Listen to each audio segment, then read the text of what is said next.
Boa noite, pessoal. Estamos aqui de volta com mais um episódio do The Dealers. Hoje é terça-feira, 18 horas, e isso acontece todas as semanas do ano.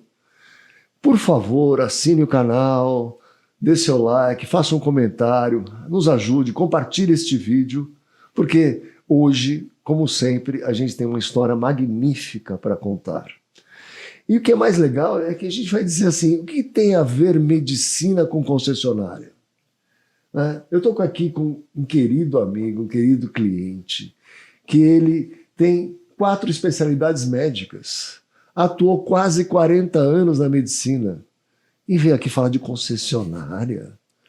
Doutor Samir, muito obrigado pela sua presença. Caporal, eu agradeço o convite, me sinto muito honrado de estar aqui na sede do Autoavaliar, né, que nós temos uma relação já de trabalho e temos uma enorme admiração pelo trabalho de vocês, pela importância que tem dentro do contexto automobilístico nacional e também pela oportunidade de um convívio próximo que estamos tendo, conhecendo toda a estrutura. Parabéns mais uma vez, aumenta a nossa admiração por vocês. E eu me coloco aqui ao longo desse tempo que for possível e normal para vocês dentro do The Dealers, que é um programa muito interessante, um podcast que leva experiências. Eu percebo que você tem convidado alguns empresários mais jovens e que serão o futuro do setor, né? Então, dentro dessa visão ampla de compartilhar experiências, eu me coloco aqui dentro dessa possibilidade de apresentar aos que nos ouvem e a você. Muito obrigado. Eu que agradeço, doutor Samir, é uma honra ter o senhor aqui. É o seguinte, e você estava falando de ter gente mais jovem e tal, eu estava falando que eu acompanho já a 3ª geração. Eu já peguei o avô, o pai e agora o filho. Tem alguns funcionários que falam assim, não, você cuidou do meu avô, do meu pai, agora está cuidando da minha filha e tal. Mas é assim, é uma honra para mim poder compartilhar esses momentos aqui. E no seu caso especificamente, nós temos uma história diferente para contar, né? Porque o primeiro contato que eu tive com o Dr. Samir foi na pandemia.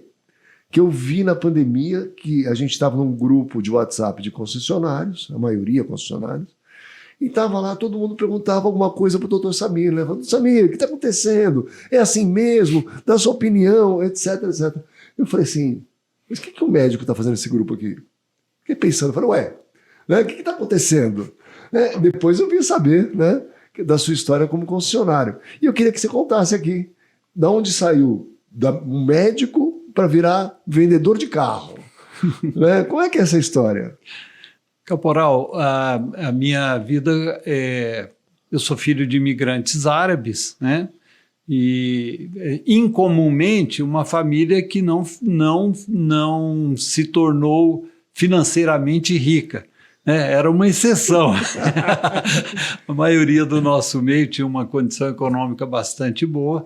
Mas foi direto para Goiás, a sua família ou não? Meus pais, mãe síria, pai libanês. Ok. Eles vinham sempre naqueles, eu brinco muito com os que falam desse tema, e na época falava com meu pai e minha mãe, que eles vinham na suíte de luxo dos navios, né? Na verdade era a 3ª ou 4ª classe, né? Viagens que demoravam 4 meses, 5 meses. Então, e o pessoal vinha muito mais entrava, atravessava o Oceano Atlântico, subia o Rio da Prata, subia o Paraguai, e muita gente ia para Corumbá, Campo Grande. Esse caminho, por exemplo, você falou dos famosos e ricos, né? Bofarrege, Lutfala, Maluf, etc. Seguindo um caminho assim. Campo Grande, por exemplo, é um posto de troca de mulas. Né? Que o pessoal subia o Rio da Prata, Rio Paraguai. Como é que chegaram em Goiânia? Como chegaram em Goiás? Normalmente eles tinham um mais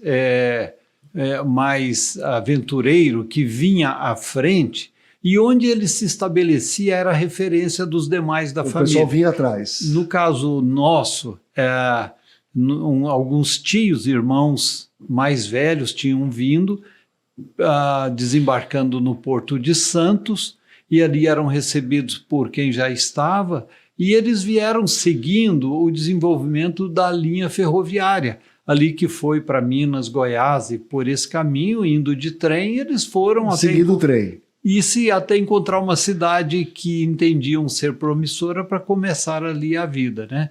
E dentro desse caminho, muitos da minha família se instalaram em Minas e os meus pais em Goiás, trabalhando quase sempre no comércio, eram pessoas muito modestas e sem instrução, né? E o caminho começou ali. Meu pai se fixou em Goiás e posteriormente em Anápolis, e foi ali que a família se criou e eu estudei, e eu entendi que estudando era o caminho para mudar as circunstâncias da família, né? Então eu me dediquei muito intensamente, mas muito mesmo, estudando de verdade, passando por colégios públicos, né? Tive a felicidade de passar em medicina no Rio de Janeiro, em um vestibular somente, no primeiro, só fiz um. Que bacana. E fui como... na Federal do Rio de Janeiro. Passei na Faculdade de Campos, que era uma fundação e que cabia no bolso, desculpe, por ser uma faculdade que não tinha fins lucrativos, então, e era bastante em conta o valor. Perfeito. Então, foi o esforço do meu pai, que cuidou também dos outros filhos, e eu trabalhando desde o início, né? Já no segundo ano dando aula, no terceiro ano dando plantões e dando aula, e durante o curso cheguei a ter 3 empregos e fazendo medicina. E fiz o curso consideravelmente bem feito e suficientemente adequado para me colocar. Depois fiz as residências, as especializações na cidade do Rio de Janeiro e depois aprimorei mais especialidades, somando 4 especialidades e uma subespecialidade, que é um braço de complementação que tem valor de especialidade, e todas dentro da área cirúrgica e clínica do aparelho digestivo. Muito bom. Aí foi quando eu retornei para Goiás, motivado pelo desejo de estar próximo dos meus pais, e comecei aquela atuação em a minha vida profissional ali. Atendendo consultório lá em Goiás. Consultório, trabalhando no hospital, né? Eu tive também uma âncora que foi importante, porque no Rio eu fiz 2 especialidades inicialmente, em 2 excelentes hospitais, e fiz um concurso para o Ministério da Saúde, fui aprovado, assumi um emprego federal que eu transferi para Goiás, depois tive outro. Então eu compunha 2 empregos, mais uma vida intensa aí, trabalhando só 13, 14, 15 horas por dia. 30 dias por mês. 30 dias por mês, não nessa intensidade, sábado e domingo menos. menos, Mas, bom, agora, eu tive sempre, como um gen árabe, né, mercador, o desejo de ter um negócio à parte, né? Como eu dediquei 25 anos nesse tempo a liderança associativa na área médica, né? E ocupei cargos em todas as instâncias, desde as locais até as nacionais, do lado ético e do lado representativo da associação, e com alguns cargos nacionais aí representando médicos do país. Mas com um olhar no lado empresarial. Então, eu sabia que poderia surgir alguma oportunidade. A maneira mais genérica de me preparar era estudando negócios de uma forma geral, não específica, e guardando recursos, né? Capital, sabia? Eu vou precisar de conhecimento, não sei qual área, mas vou aprender o máximo possível e guardar recursos, que eu sempre fui muito comedido nisso aí, e o dia que a oportunidade surgisse, que eu estivesse preparado, né? Foi quando surgiu a oportunidade de representar a Hyundai Importados, né, no grupo Caoa, e foi quando começou essa história. Em que cidade foi? Foi em Aparecida de Goiânia. E que ano mais ou menos foi? 2008 nomeado, abri a loja em 2009 em sociedade com meu irmão. E era Dr. Carlos naquela época? Dr. Carlos, ainda, exatamente. Né?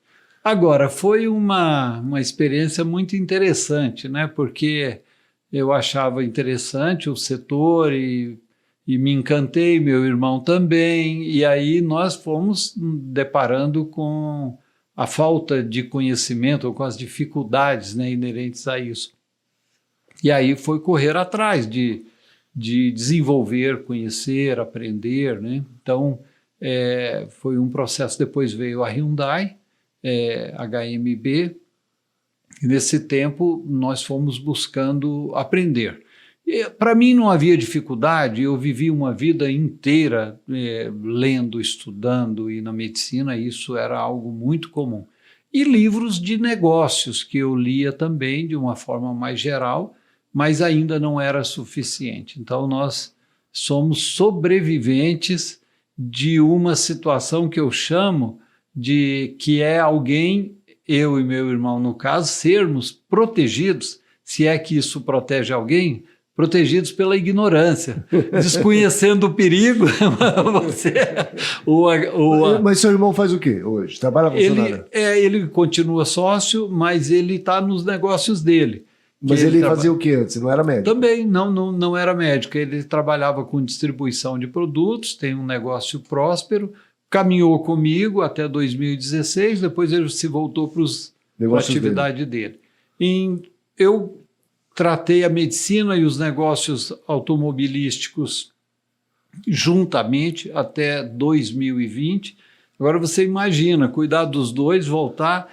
Eu fazia às vezes de acordar de madrugada, passar, visitar meu paciente operado, embarcar para São Paulo, passar o dia inteiro trabalhando, voltar para Goiânia, de Goiânia para Anápolis, voltar no hospital à noite e ainda olhar os pacientes, isso num dia só. Né?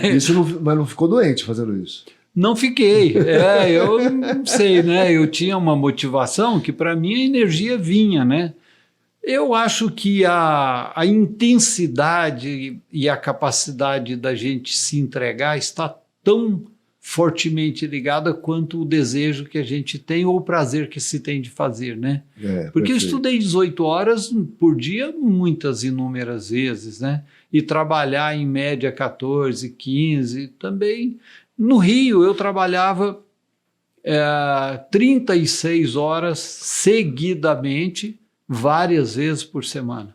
Então eu saía de um emprego, ia para outro, e à noite emendava no outro dia de novo.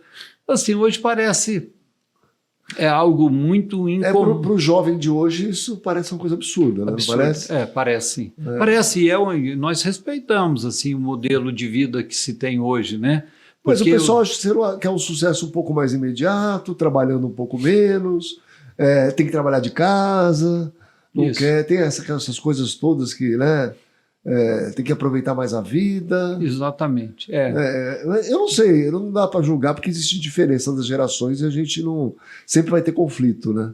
Mas eu não acredito nesse negócio do sucesso imediato, sem muito trabalho, acho que tem que plantar bastante para depois colher, né? Eu concordo plenamente. Essa história que eu vivi foi da forma que eu apostei o meu caminho, né? Também isso não é caminho para todos, é para alguns talvez, né? E eu vim com um taxista que atende muito a Fenabrave, conhecido meu, e ele se lembrou que anos atrás, ele me conduzindo, eu falei sobre leitura e crescimento intelectual, amplitude da mente através do conhecimento. E eu nem me lembrava, mas ele falou, olha, eu já li 3 livros, eu não lia nada, aquilo que você me falou. Olha que bacana. Então, o que eu acho, Caporal, é que a pessoa ela tem que alinhar o esforço ao anseio. Então, hoje tem uma incompatibilidade que frustra, por isso há muitas pessoas frustradas, infelizes, incompletas, porque... Cria uma expectativa muito grande. E um esforço menor. Não tem jeito. Não vai dar certo. Incompatível. É incompatível.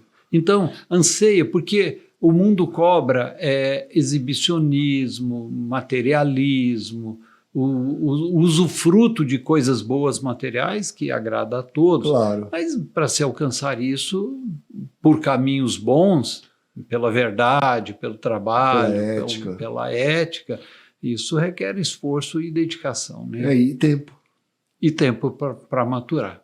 E esse entendimento é algo que parece que se perdeu. Hoje, eu vi uma mensagem que me chamou a atenção, que até vai de encontro a alguns pensamentos meus, que foi dizendo que essa geração tem uma extensão vocabular, uma capacidade de uso de vocabulário, né? Mais restrita. Mais restrita. E ele quantificou em 40%.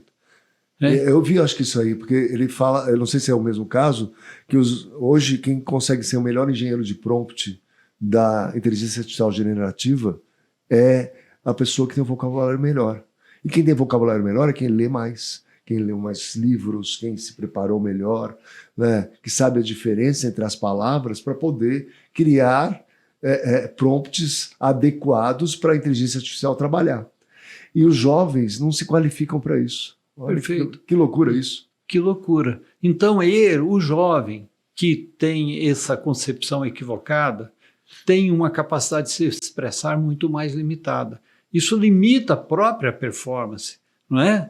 Uma vez eu li sobre como nós tivemos algumas incursões, que eu tive várias em outras áreas, né? Área de construção civil, que eu ainda tenho uma empresa, mas na área de medicamentos e produção e síntese, e nós fomos para a Argentina tratar com um possível parceiro, e eu imaginava que o meu portunhol poderia me comunicar. E eu fui ler, falar, se você está tratando de negócios e você não fala corretamente e plenamente, a sua capacidade de persuasão fica extremamente limitada. E vale também para a limitação de capacidade vocabular.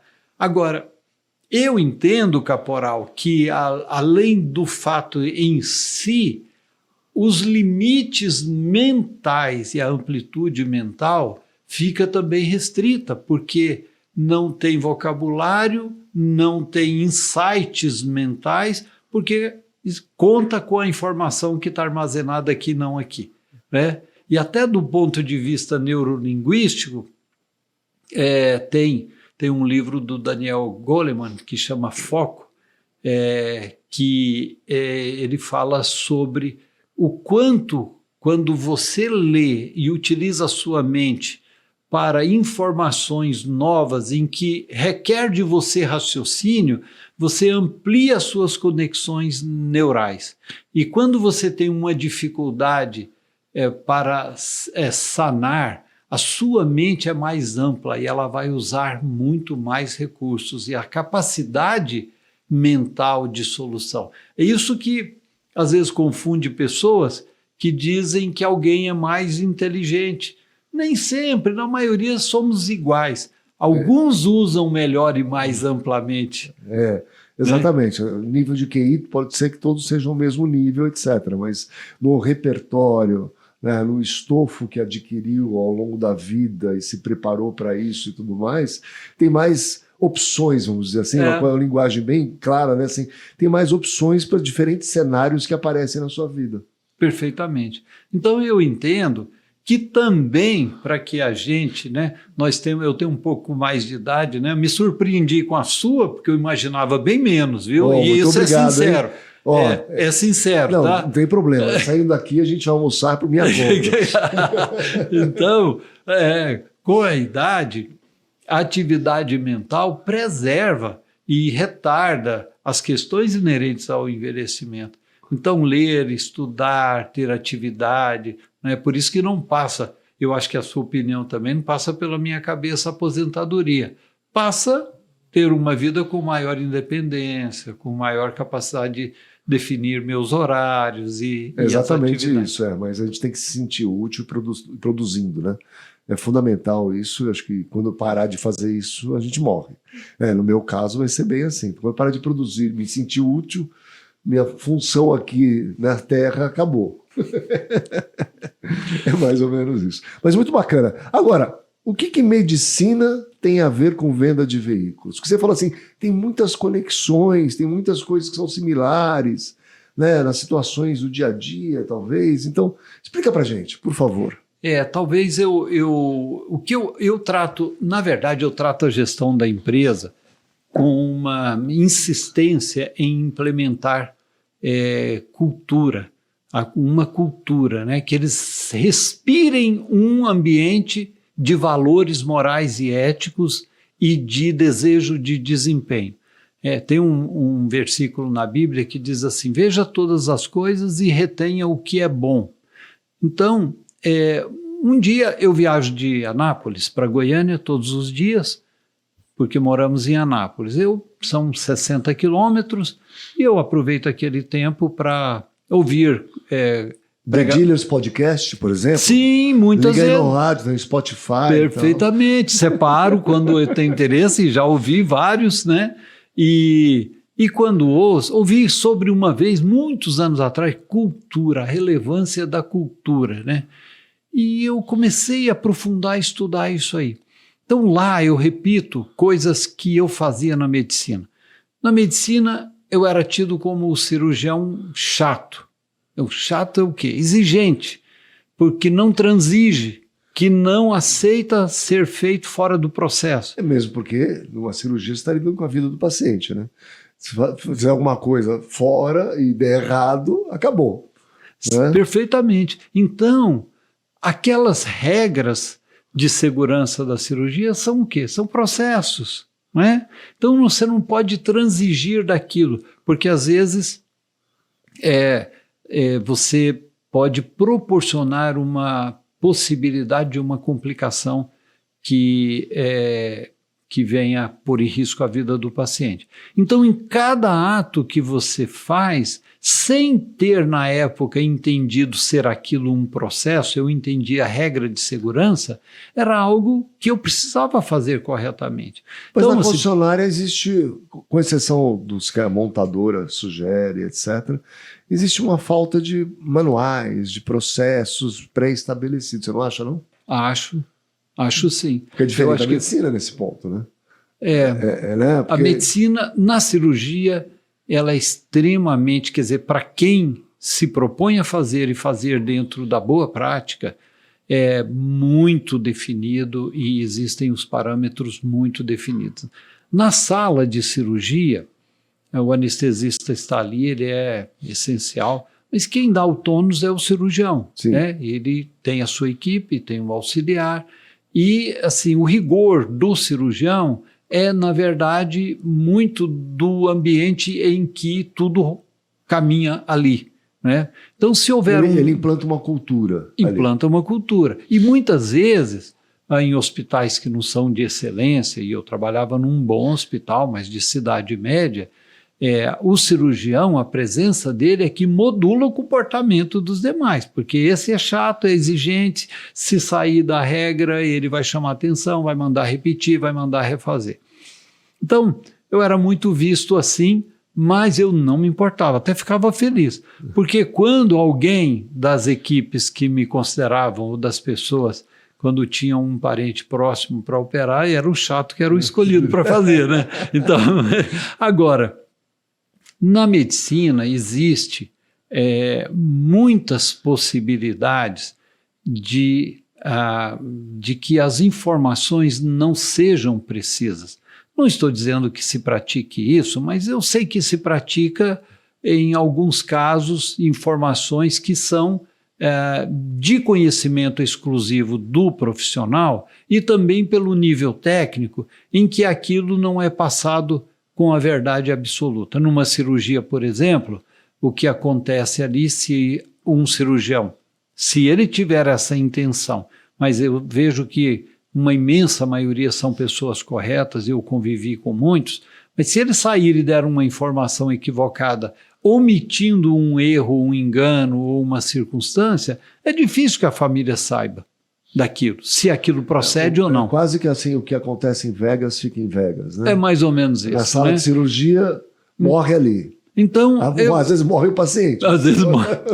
Mas então eu vejo que há em comum a necessidade de comunicação, a necessidade de atender com zelo, e hoje, cada dia mais, eu chamo a atenção para o atendimento não formalmente bom, mas humanizado.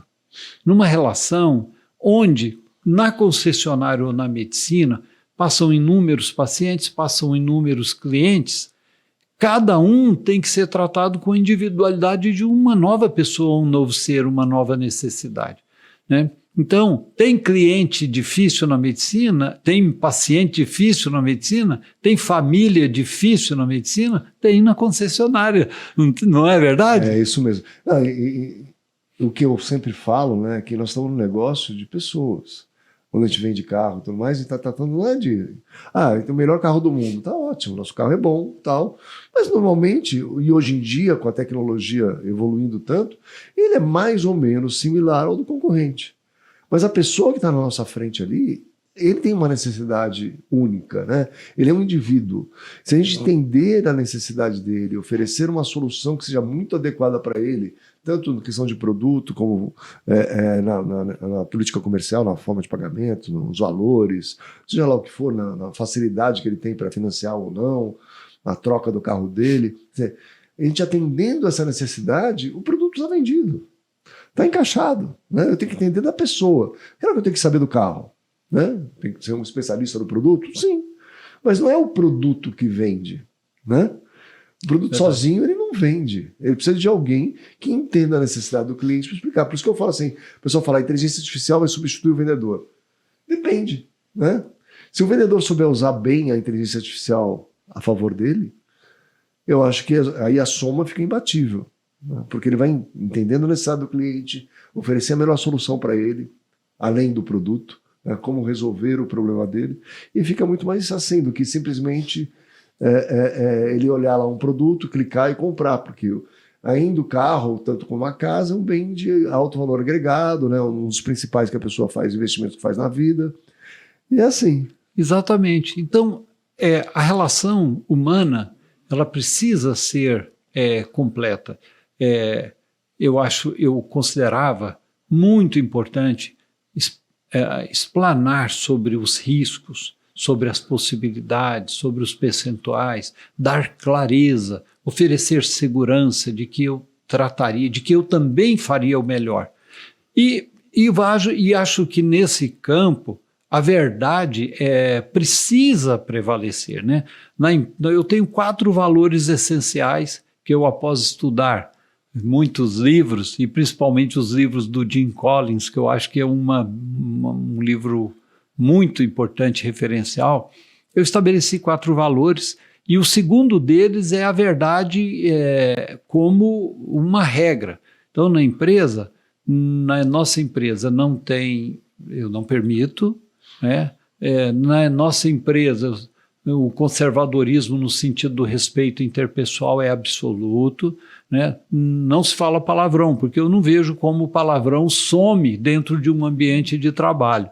Então, eu já fiquei feliz nos últimos anos, porque isso é uma lógica que é cultural, que se implantou de maneira que quem chega, mesmo que o seu hábito seja contrário, o ambiente o leva a perceber a inconveniência. Então, eu entendo que cultura implantada é uma percepção meio até etérea, mas a percepção de algo que está pairando e que está implantado, né? Então, e a pessoa começa a agir daquela maneira até inconscientemente, né? Assim, porque ela está dentro daquele ambiente, exatamente. Ela se encaixa ali no meio, né? Então, e eu acho que nós temos um negócio muito difícil, viu, Caporal? Com muitos indicadores que são desafiadores, né? Seminovos é um negócio, cada um é uma coisa. E a outra lógica... Eu vou interromper, se me permite. Falou de verdade, de ética, de respeito, de não falar palavrão, tudo. E o departamento de usados? Como é que funciona?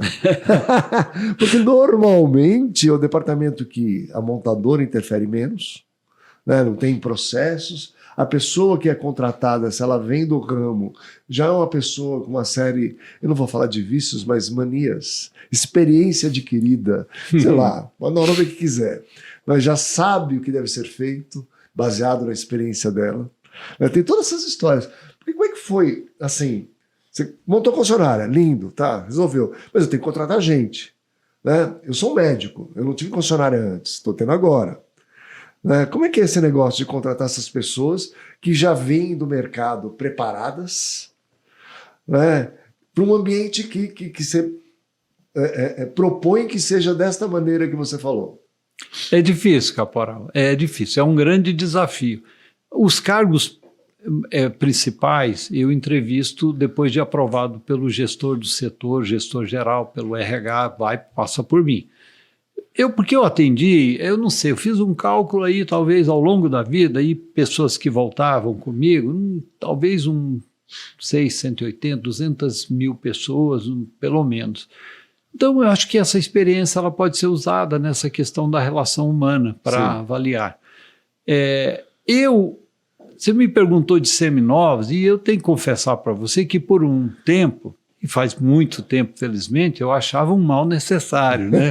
Hoje eu acho um bem imprescindível. Então, tanto que nós estamos afunilando o entendimento a cada dia em relação àquilo que foi falado lá no NADA, que era uma lógica que nós já tínhamos em relação à liquidez dos produtos e das marcas, para você ter... Porque eu tinha me permite aqui cortar, porque me veio esse entendimento, que eu adotava para peças obsoletas. Ok. Aí eu comecei a entender, na fase inicial, alguns conceitos, né? Porque a gente precisa ter conceito e ter parâmetros, indicadores. Isso. Aí me diziam o seguinte, peça obsoleta é uma peça, olha só, que fica no estoque 6 meses sem vender. Ok. Aí eu pergunto, então se você sabe que ela fica, por que você espera 6 meses? Né? Então, aí eu falei na empresa, nós não temos o histórico, você sabe as peças que ficam 6 meses, quando ela entrar, você trate de se livrar dela agora, já não espera 6 meses. Então, mas é parecido com o depósito de seminovo, sabia? Idêntico, quer dizer, nesse conceito. Claro, porque eu sempre brinco, eu dei consultoria na área de peças há muito tempo, né? E eu chegava na concessionária para analisar o estoque e tudo mais, e o gerente que ele falava era o seguinte, falava assim, olha, tá vendo aquela parte ali? Eu olhava para o estoque da concessionária enorme, cheio de peças ali. Não, aquela parte ali é peça obsoleta, mas é legado do gerente anterior. Eu não tenho nada a ver com isso. Aí eu perguntava para ele assim, tá, e qual vai ser a sua herança para o próximo gerente? O que você vai deixar para ele? Né? Ou como você pretende evitar que isso aconteça? E normalmente ele não tem parâmetro, indicador, processo para evitar isso. Ele tem a experiência dele só. Muito parecido com o demais de usados. Porque na área de usados eu pergunto sempre assim, pessoal, quem tem carro mais de 30 dias no estoque? Aí levanta a mão, a maioria tem, tá tudo bem. Mais de 60. Aí levanta a mão, já menos pessoas. Mais de 90. Mais de 6 meses. Aí todo mundo fica meio quieto, né? Tem vergonha, alguma coisa assim. Fala assim, quem mente um pouquinho aqui? Pode então, olhar, é muito né? parecido, não é? Com o de peças? Perfeito. Se a gente criar parâmetros, indicadores, processos, a gente consegue mitigar, né, esse obsoletismo, né, essa obsolescência que fica nesse estoque, seja de peças, seja de veículos usados. E se fizer em grandes grupos, porque às vezes nós recebemos pessoas e eles dão informações, e não é que a minha empresa tem uma prática perfeita, mas a gente ouve, porque eu passei, caporal, a me interessar curiosamente por razões pelas quais negócios não vão bem, negócios acabam. Então vou parar aqui, peraí. Olha só. Sempre que tem vamos dizer assim, uma profissão que exige uma especialização muito grande, uma expertise muito grande, vou dar um exemplo, engenheiro, médico, veterinário, advogado eu não vou dizer tanto, mas assim, que é de humanas, tal, mas que é mais voltada para negócio, mas assim, existe um gap aí, existe uma distância muito grande da especialização dele, do que ele tem que aprender na técnica, com montar uma clínica, por exemplo. Está preparado para ser empresário. A faculdade não ensina isso. Né? O veterinário. Claro, como é que eu sou veterinário, quero de pequenos animais e eu quero montar uma clínica. Tá. Eu não aprendi isso na faculdade. E aí eu sofro, né? Porque eu tenho que buscar esse conhecimento em algum lugar. E não é fácil.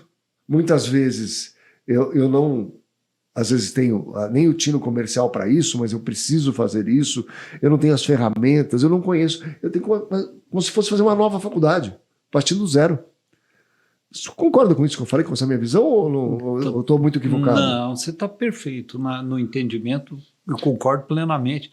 Quando eu cheguei em Anápolis, a maioria dos hospitais eram propriedade de médicos. E eles geriam, porque tem uma questão dentro da gestão que até é apontado nos livros do Jim Collins como a primeira razão do fracasso, que é a segurança que a pessoa tem de se revestir de uma autoridade que lhe é dada não por conhecer. Por exemplo, um médico renomado, ele se sente capaz de gerir um hospital, mas não porque ele conheça a gestão de hospital, mas porque ele é renomado. Porque ele é então, especialista, ele tem expertise na profissão. Na profissão, e aí ele se sente de uma forma soberba, capaz em algo, porque ele se engana dentro do seu próprio potencial.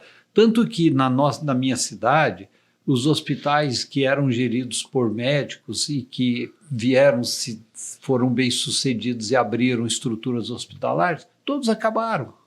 Todos acabaram. Mas eles poderiam ter se mantido, porque se eles tivessem atentado para esse fato. Então, primeiro, só deseja conhecer avidamente mais pessoas que têm uma percepção de que pode aprender. Se ele não tiver essa percepção, ele está bem, ele está suprido por si mesmo, mas no mundo dele, né? Exato. Embora possivelmente haja muitas lacunas de aprendizado. Segundo, que ele nega inconscientemente essa necessidade quando algo não vai bem, porque isso seria reconhecer uma fraqueza. E para o soberbo, reconhecer fraqueza é algo que é muito desafiador, porque ele é totipotente, ele é capaz de tudo, como é que eu vou dizer? Então a negativa é um conceito de subconsciência que acontece, que aprofunda o problema, porque quando ele se dá conta, já foi. Então, vamos levar isso para a concessionária agora. Perfeito. Tá. Normalmente, um gerente de usados ou um gerente de departamento de peças, se eu pegar o gerente de departamento de peças, ele era um estoquista que conhecia muito bem onde ficava cada peça, onde cada item era distribuído, ajudava no inventário, etc. E se formou gerente de peças. O gerente de usados é aquele cara que sabia avaliar bem carro usado. Mas aí você dá um departamento inteiro para ele, onde tem gente, né? Onde tem os produtos lá, que ele pode entender mais ou menos, mas ele vai ter que começar a lidar com o cliente, né? Tratar individualmente cada necessidade, etc, etc. E muitas vezes o cara não está preparado para isso. Porque ele é o especialista naquela matéria, na profissão dele. Isso eu entendo muito de carro usado. Não significa que eu sou um bom gestor do departamento de carros usados. Perfeito. Né? E senti falta do conhecimento de gestão, dos indicadores, dos KPIs, né, das informações e como estabelecer um fluxo de processo que dê mais resultado. Então ele se perde nisso, tanto em peças e até, vou dizer para vocês, em serviços. Serviços, muitas vezes, o gerente de serviço é um ex-mecânico, que virou chefe de oficina, né, que depois virou gerente de serviço. Não tem nada contra isso, né, porque nesse período a pessoa pode se preparar e tudo mais, mas são negócios diferentes, né? São expertises diferentes. Perfeito. Não é assim mesmo? É perfeito. O raciocínio é esse, eu concordo. E eu vejo também que em muitas situações, o titular ou o gerente geral, a pessoa que está acima, ele entende que alguém que é bom no que faz, ele tem necessariamente que ser promovido. Eu não entendo que ele tenha que ser necessariamente promovido. Eu acho que ele tem que ser necessariamente valorizado. Reconhecido e recompensado. Perfeito. Porque se tira ele de um bom mecânico ou chefe de oficina, ele vai para um cargo de gestão, muitas vezes ele nem quer. Muitas vezes é a ruína dele, porque ele estava ali muito bem. Então, entender, por isso que o aprofundamento nas relações e no entendimento dos anseios do seu time, você perde um bom chefe de oficina e acaba perdendo um gestor que te causou perdas aí durante esse período. Então, e eu hoje, eu que imaginava que seminovos era um mal necessário, hoje nós temos 2 operações de seminovos. Né? Apartadas ou na concessionária? Eu estou iniciando a terceira em Palmas, né? Que Palmas eu não tinha, comprava, a gente mandava tudo para as unidades de Goiânia, e agora eu estou iniciando uma operação pequena em Palmas para estruturar, seria a terceira. Perfeito. E tem uma em Goiânia, outra em Aparecida, juntas. Uma em Aparecida, que é ainda uma unidade pequena, mas eu estou com um projeto já quase pronto para fazer a obra de uma loja de vida, para atender Caoa Chery e Hyundai. De seminovos. Seminovos. Parabéns. E Goiânia, temos uma unidade mais robusta de seminovos, construímos um belo centro de reparação hoje com uma estrutura bastante interessante. O centro de reparação é para o departamento de seminovos ou geral? Para seminovos. Então não passa pela oficina da concessionária, é a parte. É a parte. Sabe que é um dilema isso antigo nas concessionárias, né? É assim, se você tem uma operação de seminovos não muito grande e tudo mais, você não vê muita necessidade de fazer o recondicionamento dos carros que entram na oficina, você criar uma oficina para isso, um centro de reparação automotiva para isso. E aí você acaba fazendo na própria oficina da concessionária ou manda para terceiros. Né? Na oficina da concessionária, o fluxo, às vezes, é enorme e o cliente interno acaba ficando em segundo plano. Né? E tem muitas vezes tem que comprar peça específica para aquele modelo. E às vezes a montadora não gosta disso, né? E que fique lá dentro. Então, depende da montadora, pode criar restrição. Mas existe conflito também dentro da concessionária. Eu passei por várias situações dessa, né? Porque o gerente de serviço não queria priorizar o departamento de usados, porque ele tem que priorizar os clientes. E fica aquela história toda, né? E o carro fica atrasando e tudo mais. Então, eu acho que essa solução de montar o centro de reparação é sensacional. E evita também que vai para fora. Porque quando começa a distribuir serviço para oficinas em volta, no entorno, né, acontece alguns desvios que não são saudáveis. Né? E controle de tempo, né? Sim. Porque assim, analisa a questão de capital congelado, de tempo de pátio, tudo isso.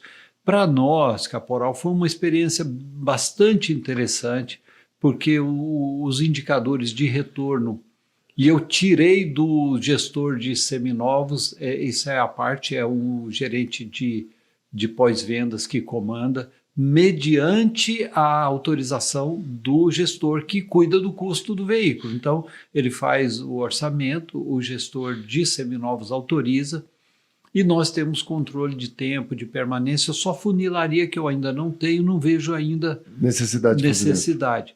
Mas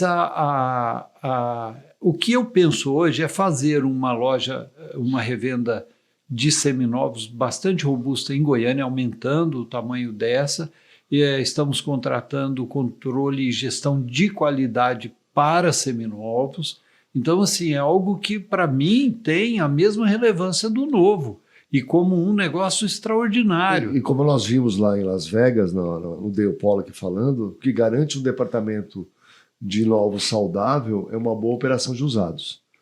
Né? Porque senão eu vou acabar corroendo a minha margem, fazendo uma série de coisas ali, principalmente que nossos veículos basicamente vivem de uma troca, né? O cliente substitui o carro pelo novo ou um seminovo mais novo, e aí se a gente não opera isso direito, afeta todo. Afeta todo, e eu tive um período que nós compramos muito fortemente, né? E aí o capital fica retido. Então, assim, ali ele é um gargalo modulador de capital da empresa. Você tem que ter fluxo, tem que ter a compra vigorosa, e para você até entender o quanto nós valorizamos, nós temos uma reunião gerencial de análise de compra semanal, de seminovos. Olha que legal. Semanal. Eu adotei em 2016 uma reunião gerencial de novos e seminovos semanal em que eu participo. Hoje está acontecendo lá. com o meu gerente geral, o Euler, ele está conduzindo, e eu participo dessa reunião em que todos os gestores nós passamos um BI muito detalhado e analisamos semanalmente todos os parâmetros. Pô, eu espero que a gente tenha capacidade de fornecer todas as informações que você precisa. Se estiver faltando alguma coisa, fala com a gente aqui. Não, lá é fundamental, porque nós estamos... Olha, é um balizador, você imagina... Mas o pessoal atende direitinho aí, vai lá, dá atenção. Atende, Então tá bom. com qualquer necessidade, a gente tem solicitado. Eu estou fazendo já um controle de qualidade aqui do nosso atendimento. Perfeito. Mas sabe, ao Seu vivo, time... a gente aqui, vamos abrir o jogo. Se não estiver falando, a gente já resolve. Até porque, você imagina, é uma ferramenta que é essencial ao trabalho nosso, né? Se avaliar. Porque no seminovo, se você não paga adequado, você não compra. Se você não compra, você não vende o novo, né? Nós temos um indicador de compra lá de 55%, às vezes chega a 60% dos novos vendidos. Muito bom. Imagina a força que isso tem se você não trabalhar adequadamente. Então, eu passei por várias verdades que foram temporárias, né? E é bom que seja assim, você vai evoluindo, vai, né, trazendo novos ares. Então, no início, era uma operação pequena e o gestor dizia assim, olha, eu consegui vender tal carro, eu consegui comprar carro de showroom com, suponhamos aí, é um exemplo, né? 35% abaixo da FIP. Nossa, comprou muito bem, né?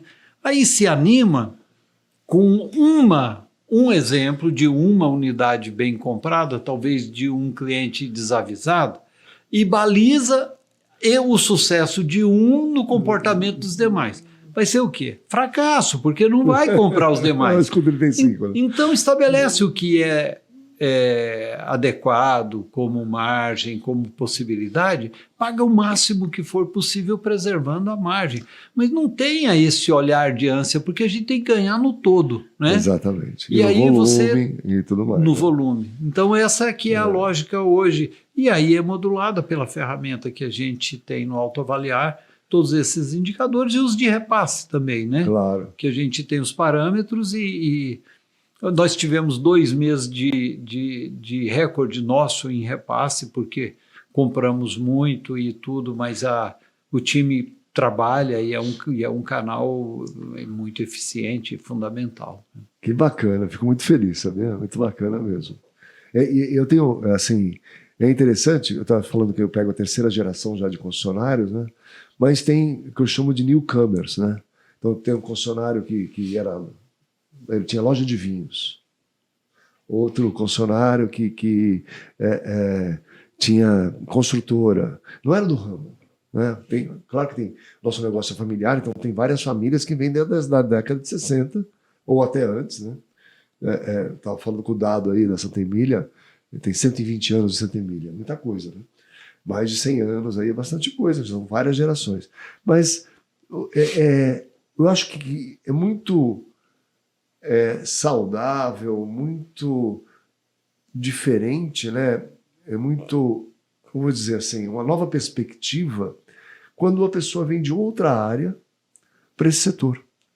Ela vem com uma outra visão, né? Mais aberta a receber novas informações, a modular o negócio às vezes de outra maneira. Isso é muito bacana, muito interessante, sabia?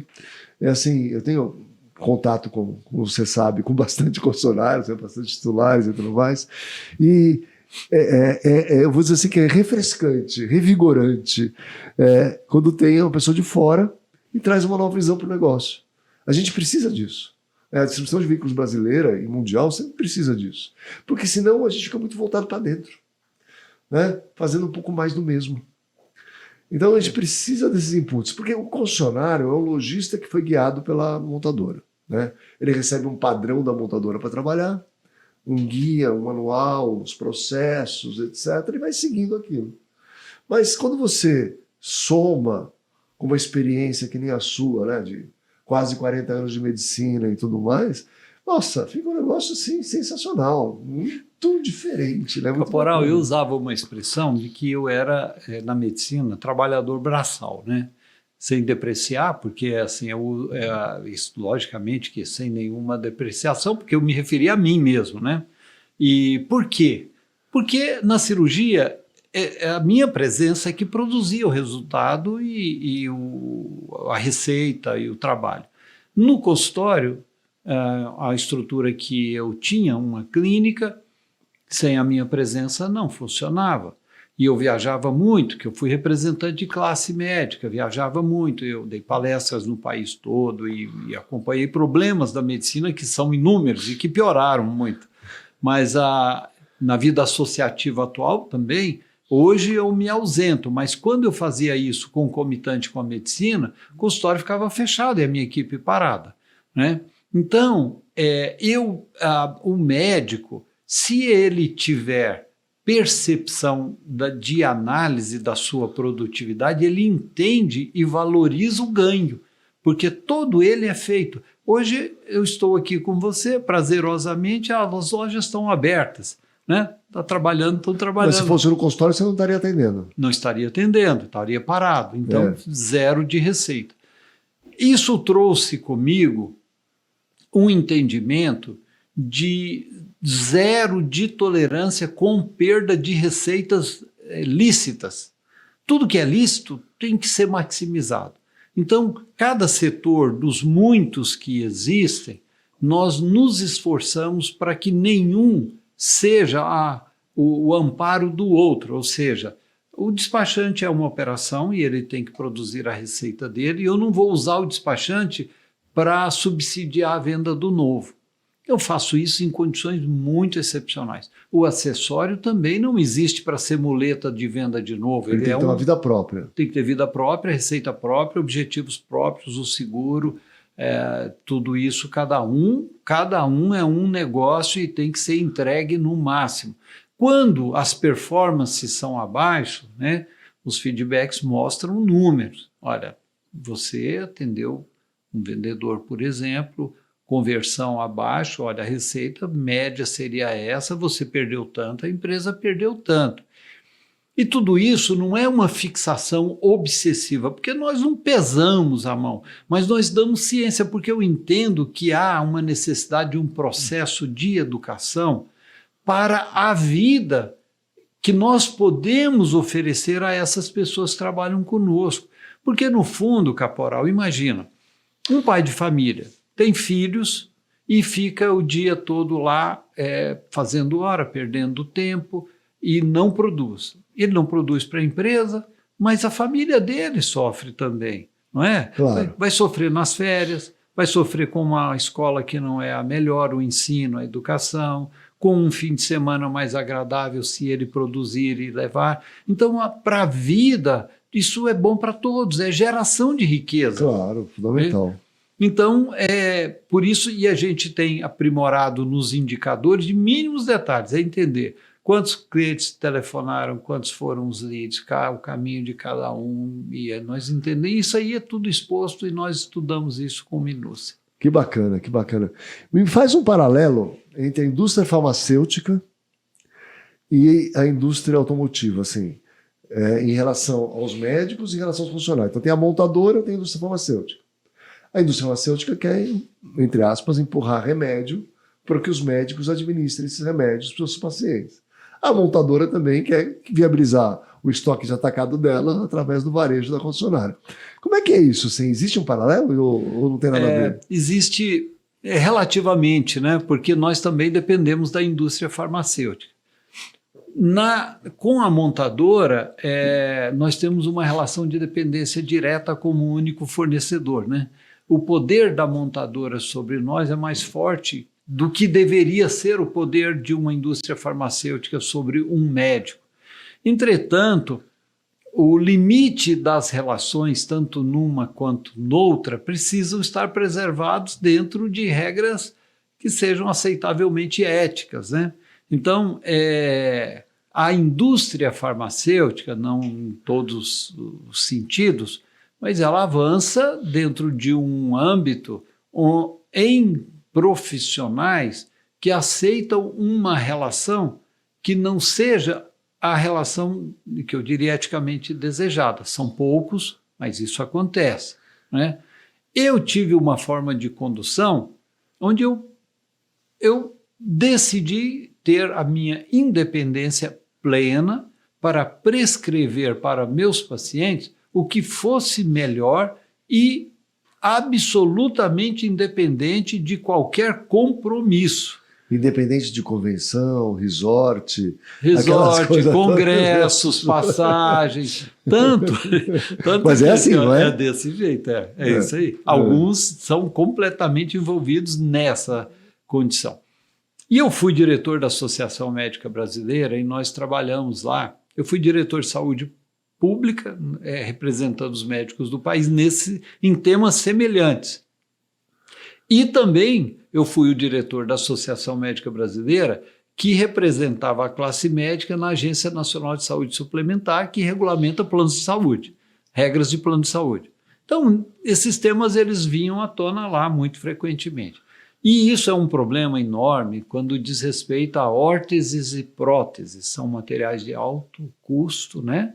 E que tem uma divergência de preço exorbitante e muitas vezes... E onde se perde a referência. Se perde a referência. Então, eu tive uma felicidade na minha vida de 39 anos de médico. Nunca ninguém ousou me oferecer uma vantagem por uma contrapartida de receituário. Eu entendo que já me viu como alguém que rechaça isso, né? E então, nunca recebi uma passagem, nem me ofereceram, porque se oferecessem já não seria muito bom, porque não é o perfil, não acho que esse é o caminho.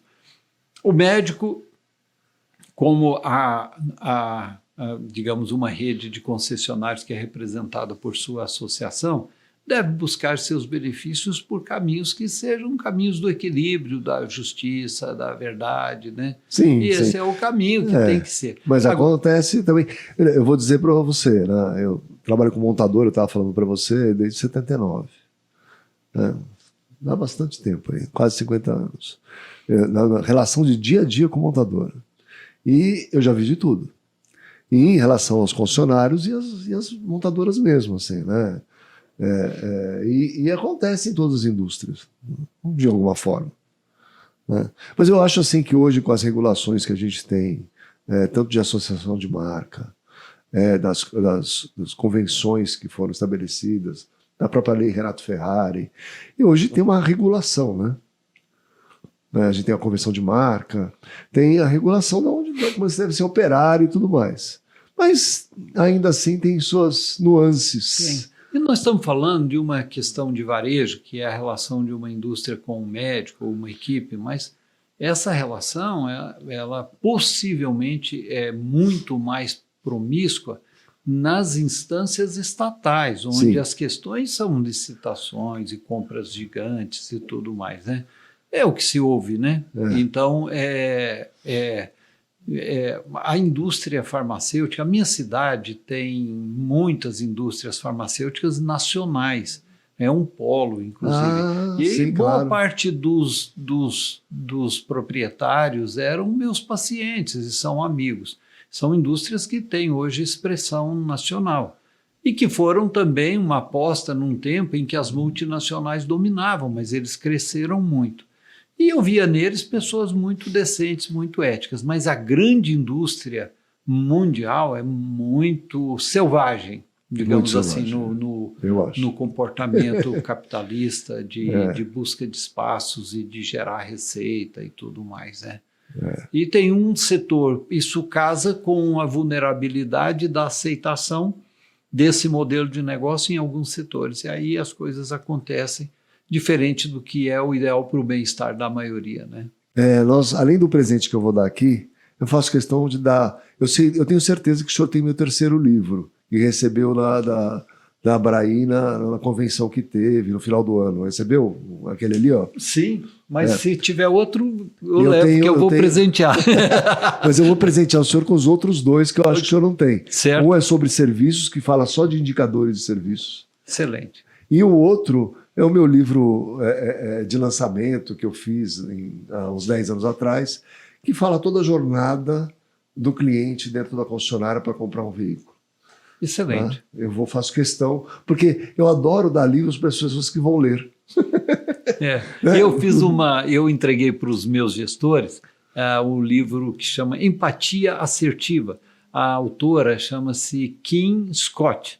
Eu comecei a ler aquele livro, falei, meu Deus, eu me encontro aqui, é o que eu tenho falado, que é a busca de uma liderança firme, sincera, porém humanizada, né? Onde você entenda quem é a pessoa com quem você está lidando, um ser humano que tem uma vida, uma família, tem problemas, e que entender até onde ele quer chegar e até onde você pode levá-lo, né? Porque muitas vezes, se alguém não quer, siga outro caminho, né? E eu entreguei e usei essa expressão, vão ler? Vão ler, vai ler. Senão não entrego, né? Senão me devolve aqui. Viu, caporal? Quando você doa um livro, no final do ano, eu faço um encontro da empresa, e hoje nós estamos, acho que 240 funcionários. Nós começamos com 8, né? Então, e eu entrego sempre um presente, uma lembrança e um livro.